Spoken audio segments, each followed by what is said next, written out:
Hello friends. आज polity का हमारा छठवां लेक्चर है जो कि भारतीय संविधान की 7वीं अनुसूची से संबंधित है। आज हम भारतीय संविधान की 7वीं अनुसूची के प्रमुख विषय के बारे में पढ़ेंगे।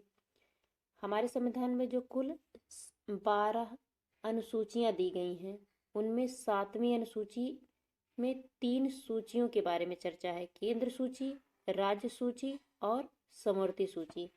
केंद्र सूची के विषय पर कानून केंद्र सरकार बनाती है, राज्य सूची के विषय पर कानून राज्य सरकार बनाती है और समवर्ती सूची के विषय पर कानून केंद्र और राज्य दोनों बनाते हैं। लेकिन यदि किसी विषय पर केंद्र और राज्य को लेकर समवर्ती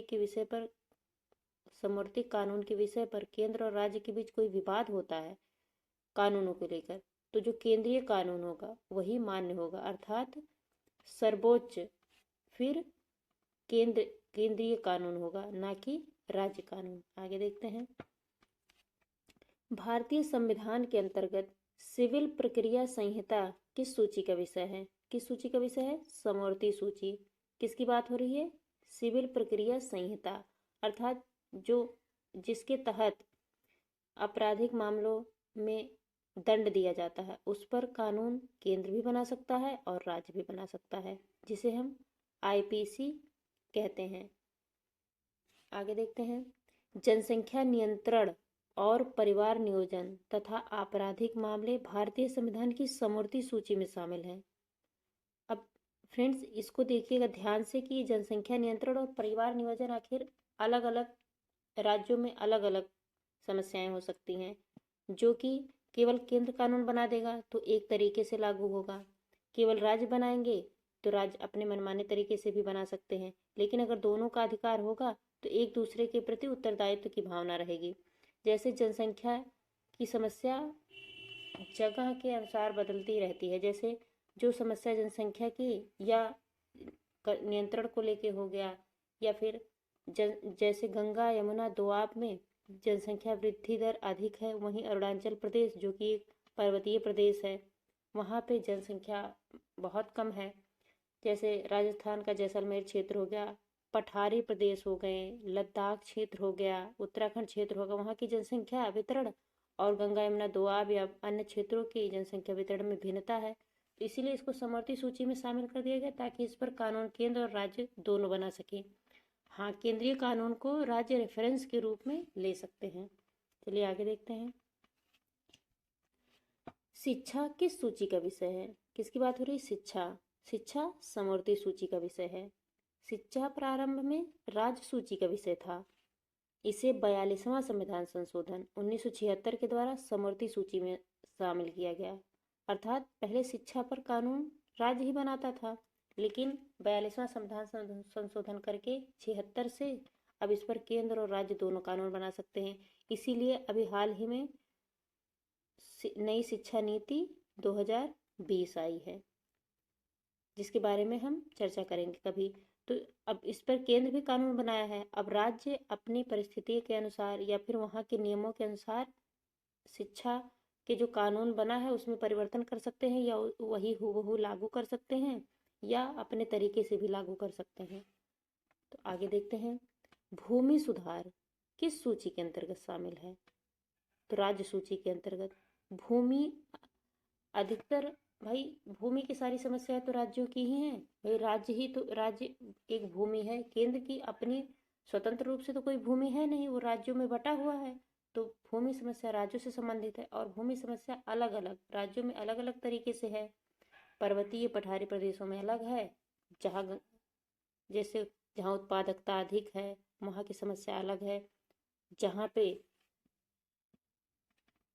पठारी क्षेत्र है वहाँ की समस्याएं अलग हैं। तो राज्य अपने अपने हिसाब से कानून भूमि सुधार के लिए बनाते हैं, तो इसलिए इसे राज्य सूची में शामिल किया गया है। तो फ्रेंड्स, ये बहुत महत्वपूर्ण है। आगे, रेलवे पुलिस किस सूची का विषय है? राज्य सूची का। फ्रेंड्स, रेलवे केंद्रीय सूची का विषय है और पुलिस राज्य सूची का विषय है। लेकिन जब रेलवे पुलिस की बात आएगी तो वह राज्य सूची का विषय हो जाएगा।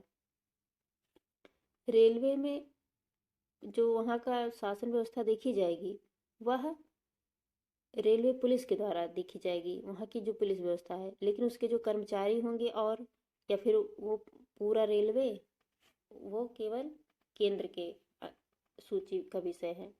आगे देखते हैं, ये बहुत महत्वपूर्ण है, ध्यान रखिएगा। रेलवे तो केंद्र सूची का विषय है, लेकिन रेलवे पुलिस राज्य सूची का विषय है। आगे, आर्थिक नियोजन किस सूची में शामिल है? आर्थिक नियोजन की बात हो रही है। इकोनॉमिक प्लानिंग समवर्ती सूची, इस पर केंद्र और राज्य दोनों कानून बनाते हैं, क्योंकि प्रत्येक राज्य की अपनी अपनी समस्याएं हैं। कहीं सूखे की समस्या तो कहीं बाढ़ की समस्या, कहीं उत्पादन कम होता है, कहीं उत्पादन अधिक होता है, अर्थात अधिक मात्रा में होता है। कहीं पर्वतीय क्षेत्र है तो कहीं पठारी क्षेत्र है, तो हर जगह अपनी अपनी प्लानिंग अलग अलग हो सकती है। लेकिन केंद्र भी राज्यों के लिए कुछ कार्य करना चाहता है, तो वह अपने एक रेफरेंस के तौर पर प्लानिंग बनाता है, लेकिन राज्य भी अपने क्षेत्र के अनुसार प्लान बनाने के लिए स्वतंत्र होते हैं, नियोजन करने के लिए स्वतंत्र होते हैं कि हमें बाढ़ में किस तरीके का नियोजन करना है। अधिक उत्पादक है तो उसको कैसे नियोजित करना है, उत्पादकता कम है तो उसको कैसे नियोजित करना है, राज्य अपनी परिस्थितियों के हिसाब से करते हैं। आगे देखते हैं, कृषि भारतीय संविधान की किस सूची से संबंधित है?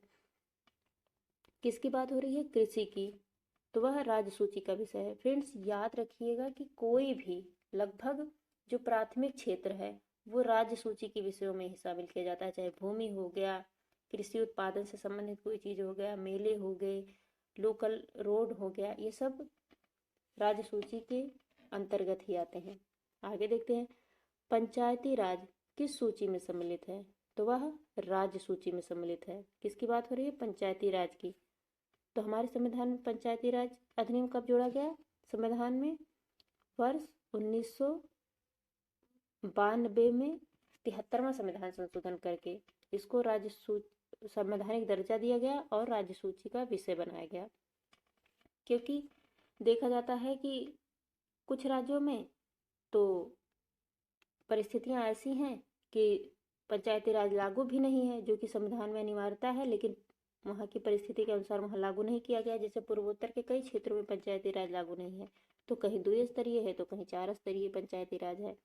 तो इसलिए, और यह एकदम लोकल स्तर पर शासन यहाँ से किया जाता है, इसलिए यह राज्य सूची का विषय है। आगे देखते हैं, दंड प्रक्रिया भारतीय संविधान की 7वीं अनुसूची की 3rd अनुसूची अर्थात समवर्ती सूची में शामिल है। फ्रेंड्स, ये सब घुमाने के लिए किए हैं। दंड प्रक्रिया संहिता समवर्ती सूची का विषय है। इसका सीधा उत्तर यही होगा कि दंड प्रक्रिया संहिता समवर्ती सूची का विषय है। अर्थात जिस कानून के साथ दंड दिया जाता है उसकी प्रक्रिया जैसी है, वह उस पर कानून केंद्र और राज्य दोनों बना सकते हैं। आगे, विवाह विच्छेद और गोद लेना आदि संविधान की 7वीं अनुसूची में किसके अंतर्गत सम्मिलित किए गए हैं? किसकी बात हो रही है? विवाह हो गया, विवाह टूट गया या बच्चे को गोद लेना हुआ, ये संविधान की 7वीं अनुसूची में समवर्ती सूची का हिस्सा है। विवाह विच्छेद से संबंधित नियमों पर केंद्र भी कानून बना सकता है, राज्य भी। गोद लेने कोई प्रक्रिया हो तो उस पर केंद्र भी कानून बनाएगा और राज्य भी बनाएगा। तो चलिए आगे देखते हैं। फ्रेंड्स, यहाँ पे तीनों सूचियों को अलग अलग दिया गया है, उसके प्रमुख विषय दिए गए हैं। मूलतः तीनों सूचियों में देखिएगा, यहाँ पे वर्तमान में जो संघ सूची है उसमें 100 विषय हैं, राज्य सूची में 61 और समवर्ती सूची में 52 विषय शामिल हैं। चलिए हम एक एक करके तीनों सूचियों के प्रमुख जो विषय हैं उसको पढ़ते हैं। संघ सूची में प्रतिरक्षा अर्थात रक्षा, विदेशी मामले, नागरिकता, भाई विदेश से संबंधित कोई राष्ट्र। संघ सूची में अधिकतर वही विषय शामिल हैं जो राष्ट्रीय महत्व के हैं, जो राष्ट्रीय स्तर के हैं, विदेशी मामले हैं, वो ये सब शामिल है। जैसे नागरिकता हो गया, एकल नागरिकता का प्रावधान है भारत में। संचार या डाक, पूरे देश में एक तरीके से संचार व्यवस्था होनी चाहिए। निगम कर, जैसे बड़ी बड़ी इंडस्ट्री जब लग जाती हैं और वो सर्विस टैक्स, जैसे हमने देखा कि जीएसटी केंद्रीय विषय है। युद्ध और शांति केंद्रीय स्तर पर होती है। सीमा शुल्क, क्योंकि ये विदेशों से संबंधित मामले होते हैं, निर्यात कहीं करना हो या आयात करना हो तो सीमा शुल्क लगाया जाता है। तो वो भी केंद्रीय विषय है। बीमा, प्रत्यर्पण, शेयर बाजार हम देखते हैं जैसे बॉम्बे स्टॉक एक्सचेंज हो गया, एनएससी, अंतर्राष्ट्रीय संधि समझौता। रेलवे हमने देखा, रेलवे पुलिस राज्य सूची का विषय है, लेकिन रेलवे केंद्रीय सूची का विषय है। मुद्रा या आरबीआई ये केंद्रीय सूची के विषय है।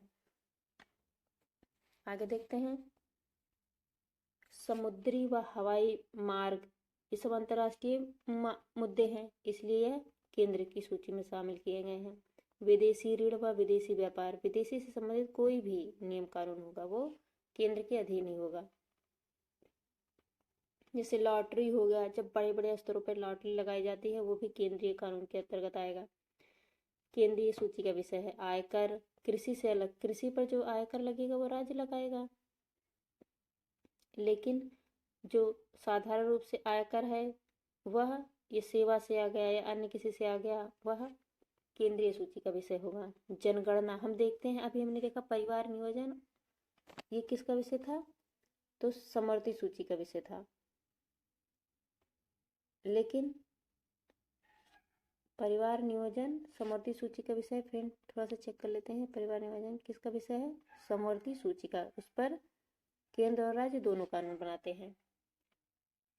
लेकिन जो जनगणना है उस पर कानून केंद्र बनाता है, अर्थात जनगणना केंद्रीय स्तर पर ही होती है, क्योंकि इसमें लोगों का गिनना होता है कि कितने लोग हैं, कितने लोग का जन्म हुआ, कितने लोग हैं, तो यह केंद्रीय गिनना ही है, तो इसमें कोई बदलाव तो करना नहीं है, जो है सो है। तो जनगणना केंद्रीय सूची का विषय। कई बार प्रश्न पूछा गया, जनगणना किसके अंतर्गत आता है, तो संघ सूची के अंतर्गत आता है। डाकघर, बचत बैंक, स्टॉक एक्सचेंज अभी हमने देखा ही कि शेयर बाजार हो गया, स्टॉक एक्सचेंज हो गया, बॉम्बे स्टॉक एक्सचेंज जैसे है। आगे देखते हैं, राज्य सूची। राज्य सूची में देखेंगे अधिकतर वही विषय शामिल है जो प्राथमिक क्षेत्र से संबंधित है या फिर लोकल प्रशासन से संबंधित है। जैसे लोक व्यवस्था, क्योंकि प्रत्येक राज्य में लोक व्यवस्था की अलग अलग समस्याएं हैं, कहीं जनजातीय समस्या है तो कहीं पर्वतीय समस्या है तो कहीं क्राइम की समस्या है, तो अलग अलग राज्यों में अलग अलग समस्याएं हैं, इसलिए राज्य अपने परिस्थिति के अनुसार नियम कानून बनाते हैं। पुलिस हो गया, कारागार हो गया, भूमि सुधार, क्योंकि प्राथमिक क्षेत्र से संबंधित चीजें होती हैं, भूमि सुधार, स्थानीय सुशासन, जो बहुत नीचे स्तर पर कार्य होगा अधिकतर वह राज्य सूची के विषय ही शामिल होंगे, राज्य के में शामिल होंगे। प्रादेशिक लोक सेवा, प्रादेशिक लोक सेवा का अर्थ हुआ कि जैसे हम देखते हैं स्टेट पीएससी की बात होगी, लोक स्वास्थ्य, हर राज्य में अपनी अलग अलग स्वास्थ्य समस्याएं हैं, तो कहीं बाढ़ के कारण कुछ होता है तो कहीं सूखे के कारण होता है तो कहीं किन्हीं कारणों से होता है, तो स्वास्थ्य राज्य सूची का विषय है। बाजार या मेले, जो छोटे मोटे मेले लगते हैं बाजारों में, जैसे गांव में वीकली मार्केट लगता है, तो जो मेले लगते हैं वो राज्य सूची के विषय हैं। सट्टा लगाना, जुआ खेलना, ये भी राज्य सूची का विषय, ये बहुत महत्वपूर्ण है, कई बार पूछा गया है। लॉटरी हम देखते हैं, लॉटरी तो केंद्रीय सूची का विषय है, लेकिन सट्टा और जुआ राज्य सूची का विषय है। कृषि भूमि पर संपदा शुल्क, हमने देखा कि कृषि अर्थात प्राथमिक क्षेत्र के सारे विषय लगभग राज्य सूची के विषय में शामिल हैं। पशुपालन, सिंचाई, कृषि, आयकर, जो कृषि पर आयकर लगाया जाएगा वह राज्य सूची के विषय के अंतर्गत आएगा। आगे देखते हैं, गैस, हम देखते हैं ना, गैस, शराब हो गया, विलासिता की जो चीज एक शराब है वह राज्य सूची का विषय है, क्योंकि हर राज्य में शराब को लेकर अलग अलग अवधारणाएं हैं, अलग अलग कानून है, राज्य अपने परिस्थितियों के हिसाब से कानून बनाते हैं। मनोरंजन, मनोरंजन के अलग अलग साधन हो सकते हैं और मनोरंजन पर राज्य अपने हिसाब से कानून बनाएंगे। भू राजस्व या लगान, फ्रेंड्स ये अलग अलग दिया है लेकिन महत्वपूर्ण कुछ ही है, जैसे विद्युत पर कर हो गया, पथ कर, ये टोल टैक्स राज्य सूची के अंतर्गत आते हैं। प्रति व्यक्ति कर, प्रति व्यक्ति कर क्या होगा कि जो व्यक्तियों की आय पर लगाया जाता है। विलासिता की वस्तुओं पर कर, जैसे कोई लग्जरियस चीज हो गई उस पर कर लगाया जाता है, जैसे शराब हो गया या अन्य चीजें हो गई। फिर देखते हैं समवर्ती सूची में कौन से शामिल हैं। समवर्ती सूची में कुछ ही महत्वपूर्ण है वो, लेकिन वो बहुत महत्वपूर्ण है, जैसे दंड या विधि प्रक्रिया, इस पर केंद्र और दोनों, अब समवर्ती सूची की बात आएगी तो उस पर केंद्र और राज्य दोनों मिलकर कानून बनाएंगे, तो हमें इसकी आवश्यकता नहीं है बार बार जानने की केंद्र और राज्य दोनों बनेंगे, नहीं। जैसे आर्थिक और सामाजिक योजनाएं दोनों बनाते हैं, शिक्षा पर दोनों कानून बना सकते हैं, वन से संबंधित दोनों कानून बना सकते हैं, विवाह विच्छेद हो गया तो केंद्र और राज्य मिलकर कानून बनाते हैं, कारखाने और मजदूर संघ केंद्र और राज्य दोनों कानून बनाते हैं, खाद्य पदार्थों और अन्य पदार्थों का अपमिश्रण होना हो तो उस पर कानून केंद्र और राज्य दोनों बनाते हैं। हमने देखा कि जनसंख्या नियंत्रण केंद्र तो कुछ टारगेट रखता है, जैसे वर्तमान में जन्म दर 2.1 था, मतलब 2 बच्चे, किसी के 1 हो सकते हैं, किसी के बदलता है, तो 2.1 था जो कि अब 2 रख दिया गया है। अनिवार्यता नहीं है लेकिन ऐसा माना गया है। न्याय प्रशासन हो गया, न्याय केंद्र कानून बना सकता है, राज्य भी बना सकता है। संपत्ति का अर्जन अधिग्रहण करना ये समवर्ती सूची के विषय के अंतर्गत आएंगे। विद्युत इलेक्ट्रिसिटी की बात होती है तो विद्युत हो गया, माप बट्टा ये समवर्ती सूची का विषय है। वन व वन्य जीवों का संरक्षण, हमने देखा वन था, वन्य जीव थे और उनका संरक्षण सब समवर्ती सूची का विषय। समाचार पत्र, पुस्तकें, मुद्रालय केंद्र और राज्य दोनों स्तरों पर होती हैं, इसीलिए उसे समवर्ती सूची में शामिल किया गया। स्वच्छता व औषधालय, स्वच्छता सभी राज्यों में अलग अलग स्वच्छता की समस्याएं हैं, तो सभी राज्य अलग अलग हैं और केंद्र अपने स्तर पर देश को स्वच्छ औषधीय बनाना चाहता है, इसलिए समवर्ती सूची का विषय है। औद्योगिक कोई विवाद हो गया, केंद्र के स्तर पर भी हो सकता है, राज्यों के स्तर पर भी, दोनों कानून बनाएंगे। उत्तराधिकार का मामला हो गया, विधि वृत्ति चिकित्सा वृत्तियां, कीमत नियंत्रण राज्य अपने स्तर भी करता है और केंद्र भी उस पर कीमत नियंत्रण करता है। जन्म मरण का पंजीकरण राज्य अपने हाथों करता है पूरे एक साथ, केंद्र भी करता है। फ्रेंड्स यहाँ पे बताया गया है कि संघ सूची में कितने विषय शामिल हैं, 100। सबसे अधिक किस में विषय हैं, तो संघ सूची में। राज्य सूची में 61 विषय हैं और समवर्ती सूची में 52 विषय हैं।